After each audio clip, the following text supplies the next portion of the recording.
Amigos de Radio Victoria o con eso televisión, a continuación vamos a nuestro segmento de todas las semanas con el embajador Alberto Garantón, eh, segmento en el que tocamos con regularidad los temas colombianos, que es el área pues que él maneja mejor porque allí estuvo como embajador y cónsul durante muchísimo tiempo, muchísimos años en casi todo el territorio nacional, en distintas zonas. Y en distintas zonas justamente Colombia hoy está experimentando situaciones bien críticas, las guerrillas haciendo lo que le da la gana, las disidencias de la FARC pues reagrupándose, amenazando al gobierno, Maduro pues contando con Petro, que ya sabemos pues sus orígenes y sus características, ¿no? Por ahí estaba leyendo una nota que me enviaron donde tratan de compararlo con todos los presidentes que ha tenido Colombia y sus veleidades, pero la de este como que definitivamente no encaja en ningún lado. Es de locura total, ¿no? Entonces, vamos a verlo en frío, porque en este momento eh, creo que se le condicionó la aprobación de un presupuesto que presentó o algo por el estilo.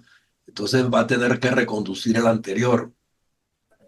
Entonces yo no sé cómo va a ser porque ha ofrecido cosas que no ha cumplido y al mismo tiempo anda peleándose con todo el mundo y metiéndose en líos que no son suyos, ¿no? A nivel internacional. Y en el caso de Venezuela, fija una posición cambiante todos los días. Entonces, no sabemos en qué va a terminar, ni si él seguirá allí como pretende, porque definitivamente también tiene muchos cuestionamientos a nivel parlamentario, ¿no? Vamos a hacer un paréntesis. Quería plantearte que ya eh, Petro completó el Triángulo de las Bermudas, como lo llamo yo, que son las IAS. Ajá, Las IAS son la Procuraduría, la Fiscalía y la Contraloría. ajá, Ya lanzó definitivamente, con mucho chance, porque de los 59 votos que necesita, tiene 80 en el Congreso. El candidato a la Procuraduría, que es Gregorio El Hach, que además sirvió muchísimos años como secretario del Congreso, pretendió enviar una carta pidiendo un permiso no remunerado, cosa que no es posible. Entonces tuvo ajá. que renunciar para poder optar al cargo o a la candidatura hubo, hubo ahí unos pequeños impases porque Petro tenía otros candidatos, al final lo convencieron que apoyara a este, muy en contra del pacto histórico que tenía otro candidato. Después había Barrera, que también estaba por ahí, pero Barrera no es abogado. Entonces, se, decantaron por Elías El Llano. Ok. El, y al final, por supuesto, terminó el pacto histórico apoyándolo, a solicitud de Petro, y bueno, ya completó la tercera IA, eh, que eso es, viéndolo desde el punto de vista político, es poco positivo por el tema de la experiencia venezolana, Ajá.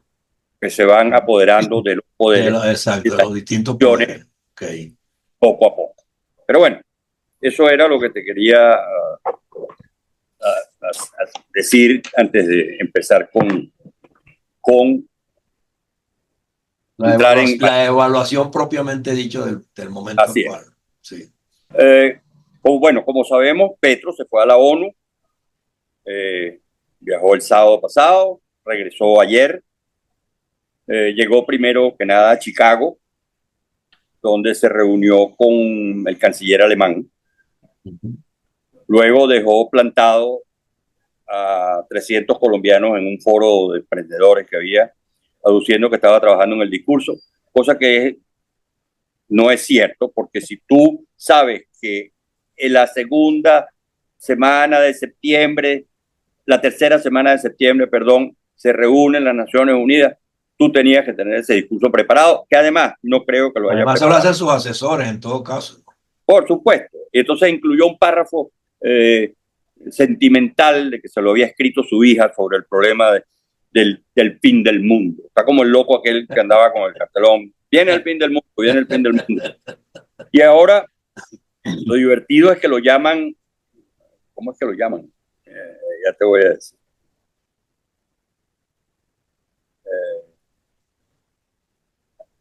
El discurso habló sobre... Bueno, ahora Ahora lo veo. eh, Ya te llegará. así es.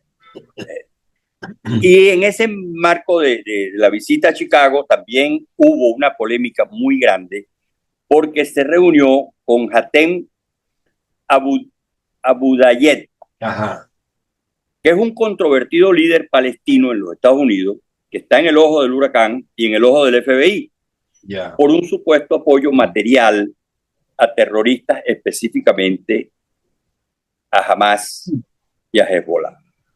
Eso levantó un revuelo a nivel de gobierno en Estados Unidos y a nivel de desconfianza en las relaciones de Petro, que están tomando otro matiz con la gente palestina, con los Hezbollah. Después, el martes se reunió con Guterres, que le dio 10 minutos, y hablaron de no sé en cuánto tiempo, de drogas, de medio ambiente y de la guerra en el Medio Oriente. Porque ahora Petro se da de salvador del mundo y entonces está abarcando temas que en mi opinión, en una asamblea general no tienen cabida. Además, que lo abandonaron. Y entonces se quejó de que los presidentes se fueron a tomar café y dejaron la sala vacía. Se Sí. fueron todos los delegados, inclusive los subalternos, a tomar café y a pasillanear, y entonces lo dejaron solo con su discurso, y entonces se molestó e incluso lo dijo en plena asamblea. Como siempre, bueno, el discurso de la asamblea fue, como siempre, el cambio Tú climático, sabes que mi mamá decía, a los locos déjalos hablando solo. la destrucción del mundo. Ahora lo llaman el presidente del corazón de la tierra. Y expuso un plan para salvar al mundo. Imagínate. Sí. Que te Como quería te digo, decir, te quería apuntar allí justamente, que mi mamá no lo decía, oyó nadie. mira, óyeme, óyeme. Y después se fue a Saks de la Quinta Avenida a comprar su Ferragamo, el símbolo del capitalismo en decadencia, y compró otros caprichitos, pues, dignos de un, de un presidente al 1% de los ricos, según él. Según él, sí. Eh, y bueno, después tenía una reunión con Lula, con Sánchez y Boric, y también lo dejó con los crespos hechos. No apareció, no dio explicaciones, y lo único que declaró es que el problema de Venezuela había que dejarlo en manos de los venezolanos. Ajá. Y ahí se lo ganó. Y eso viene a, al punto de que el Senado aprobó Sí, reconocer a Edmundo González correcto. como presidente electo e instó a Petro a que hiciera lo mismo. Respondió, como siempre, con evasivas, diciendo que, bueno, que la política exterior, de acuerdo a la Constitución, a las leyes colombianas, la La rige manejaba él. él. La rige él. Sí. Era de su competencia y que para lavarse las manos repitió la misma frase, que la solución estaba en manos de los venezolanos. Solución salomónica para sacudirse el bulto Exacto. del problema. Entonces, lo que tú mencionabas del presupuesto, ya definitivamente ya el Congreso no aprobó los 523 billones de pesos. Sí. 523 billones de pesos. Y lo van a conducir por decreto. Exacto. Ahora, no tiene respaldo. Ese es el punto. Ayer las acciones de Ecopetrol, según JP Morgan, bajaron. Y hay una preocupación a nivel nacional por el problema energético que viene grande. El problema energético viene grande y además eso limita los recursos económicos del Estado. Y el problema del gas se está agravando día a día. Hoy esta mañana en las noticias, que Irotango, que es la represa más importante que tienen ellos, de la cual Petro es enemigo, por supuesto, está a medio caudal el río. Es el mismo caso de aquí de Guri, más o menos, en distintas proporciones, por supuesto, porque Guri nos provee muchísimo más energía que lo que produce Irotango, que produce el 17-18% de la energía total de Colombia, que no deja de ser una tontería. Pero bueno, el caso es que están recurriendo al gas para alimentar a las termoeléctricas y están dejando sin gas a varios sectores, entre ellos el de los automóviles. El de transporte. Ahora bien, el problema de la crisis del gas por la falta de exploración, también oí esta mañana un comentario del expresidente de Ecopetrol que dice que, bueno, deberían terminar las exploraciones y las explotaciones del gas en la costa norte del departamento del Magdalena y en el pedemonte de los llanos orientales, que hay reservas petroleras. Hay conversaciones con Venezuela, sigue el tema de la exportación de gas, de la importación de gas, lo cual podría subir la factura en caso de las exportaciones hasta en un 40%. Imagínate. O sea, que la crisis que se avecina para el año que viene va a ser mucho más aguda. En materia de energía, por la testarudez de Petro de no, como diría yo, de no quemar etapas. Sabemos que ya el petróleo y las energías fósiles tienen el tiempo contado. Tarde o temprano se van a ir sustituyendo por energías más sanas y energías más confiables. Exacto. Esto lo sabemos, ya está la eólica, la solar, la hidroeléctrica, etcétera, etcétera, etcétera, la eléctrica, los automóviles, etcétera. A la larga, el petróleo va a pasar a ser un bien secundario que no va a tener la importancia que tuvo en el siglo pasado. Pero sin embargo le quedan unos 30 años más supuestamente. Por lo menos. Y hay que planificar de todos modos. Exactamente. Y la idea era, bueno, ir agotando las etapas. Exacto. Y no poner a sufrir a una población de que le falte el gas, de que le falte la luz, porque él está empeñado. Y además incrementar los precios de los combustibles, porque a medida que meta impuestos, le va a venir. Lo que viene es el empobrecimiento, igual que en Venezuela. Y yo dificulto, así como no le aprobaron el presupuesto, porque él incluyó ahí los 12.000 millones del hueco fiscal que tiene, yo no creo que le vayan a aprobar la ley de financiación. Que eso vendría a ser una especie de reforma tributaria porque va a meterle impuestos a la gente. Y eso está requete planteado, aunque él diga lo contrario.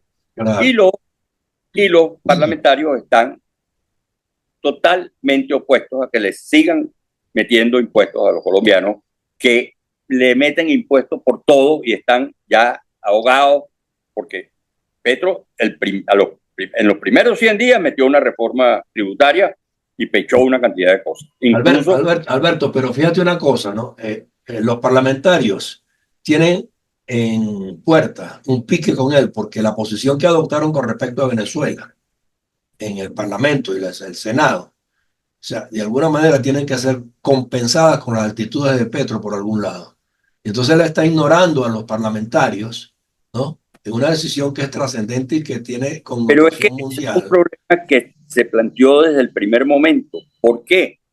Porque Petro no ha podido pasar ninguna de las reformas ni ninguna de las políticas que necesitan aprobación del Congreso. Con más razón, y ahora sí se resiste. Por eso, exacto. Por eso, entonces, de ahí sale la corrupción, de los 3.000 millones al presidente del Senado, de los 1.000 millones al presidente de la Cámara, para que aprobaran la reforma. Sí. Ahora, introdujeron ayer, el señor Cristo, ministro del Interior, introdujo ayer una ley de reforma política, Sí, para restarle competencias al Consejo Nacional Electoral. ¿Por qué? Porque el Consejo Nacional Electoral está investigando a Petro. claro. Lo van a llevar al mínimo. Es más, quieren que la elección de los magistrados, que serían 9 en este caso, no representarían a los partidos políticos ni a los independientes, sino que van a ser electos por el Tribunal Supremo de Justicia. Entonces, todo esto viene por las investigaciones de los topes de campaña que tiene el señor Petro pendiente. Exacto. Y que no lo va a decidir. El Consejo Nacional Electoral lo que está haciendo es la investigación. Sí. Eso después pasará a instancias superiores en los tribunales de justicia. Exactamente. Al constitucional. Ya. Y por último, eso lo tiene que decidir también la Cámara de Representantes en la comisión de acusaciones, para poder tomar una decisión sobre si se violaron los topes y aplican el artículo 109 de la Constitución, que Petro pierde el cargo. Tan sencillo como eso. Él le está usando todas esas artimañas, el autogolpe, el golpe blando, el golpe azul. Y ya se puso la misma tónica de todos los socialistas: magnicidios en contra mía, magnicidios en contra mía. Claro, el magnicidio, esa es la otra. Y entonces ya en estos últimos meses lo ha sacado a la luz pública en los discursos estos que está haciendo, sí, como 6 o 7 veces. Que la gente no se lo cree, además. No. Porque incluso la misma guerrilla le dice: nosotros tenemos cosas más importantes que hacer para estar pensando un atentado, así mismo, para estar pensando un atentado contra Petro. O sea, que lo disminuyeron. Tenemos cosas importantes que hacer antes que estar pensando en un atentado contra Petro. Sus negocios. Claro, entonces si están haciendo los grandes negocios con él instalado ahí, ¿para qué lo van a quitar? Así es. Además lo está apoyando en toda la vagabundería de los grupos violentos. Entonces, ¿para qué se van a poner a pelear con Petro? Ya peleó, ya tienen suficiente con la pelea con Iván Mordisco y Petro, que lo va a capturar y que no lo van a capturar más nunca. Puro cuento de camino. Puro cuento. Así está la cosa hoy. Bueno, de todos modos, vamos a estar muy pendientes, porque él quedó en que se reunía con Lula esta semana, hoy, mañana, no sé cuándo, para fijar una posición definitiva con respecto a Venezuela. Que nadie la esté esperando ni es la solución. Nosotros estamos viendo que a nivel de otras esferas, mucho más allá que Petro, a nivel europeo, a nivel internacional, en las Naciones Unidas, en la OEA, o sea, hay decisiones que son bien fundamentales. Bueno, vamos a ver qué pasa mañana. Por eso, pero que para los demócratas venezolanos, o sea, la decisión de Petro no es fundamental ni necesaria. No, en absoluto. Sí, vamos. Eso, yo no sé si yo te mandé el video de la gente ahorita en el día de ayer, en Pacaraima. No lo vi. ¿No te lo mandé? No. Si me lo mandaste, no lo he visto. Bueno, es impresionante. Y ese es el mismo problema, porque se calcula que van a volver a salir unos 3 millones de venezolanos más. Sí, no, y que ya se están movilizando. Y ya se están movilizando. Entonces, sí, eso a quien le toca de duro y de frente es a Colombia y a Brasil. Y a Brasil. Que es por donde están, porque ya Boric lo dijo: nosotros no podemos más, ya tenemos 500.000 de venezolanos aquí, ya nosotros no podemos, ya no tenemos más capacidad para recibir a más gente. Entonces, a quien más afecta es a Colombia y a Brasil, porque están a tiro de piedra, están al lado. Entonces, es muy fácil. Es que lo que pareciera es que Lula y Petro están en la componenda de que Venezuela se vacíe de electores para volver a tirar unas elecciones con el país desocupado. ¿Me entiendes? A pesar de que Brasil es más difícil las condiciones en esa zona, sí, que las condiciones nuestras, que tienen ya las poblaciones al lado, en Apure, en Táchira, en Zulia. Todo, claro, sí. Entonces, Colombia es la que más va a sufrir las consecuencias de este problema. Por eso. Bueno, de todos modos, él que se la da de mágico, que lo resuelve todo y que va a a las Naciones Unidas para dar discursos. Así es. Bueno, veremos cómo hace el presidente del corazón de la tierra. A ver con... Vamos a ver. De todos modos, estamos pendientes de cualquier cosa, pues ya tú Seguro. sabes que nos volvemos a ver el jueves, el viernes, perdón, o antes si fuese necesario. Ok. Porque el tema colombiano lo tenemos allí que nos puede estallar en la cara también. Ok, un abrazo. Un abrazo, José Antonio. Bueno, Gracias. hasta Cuídate. luego.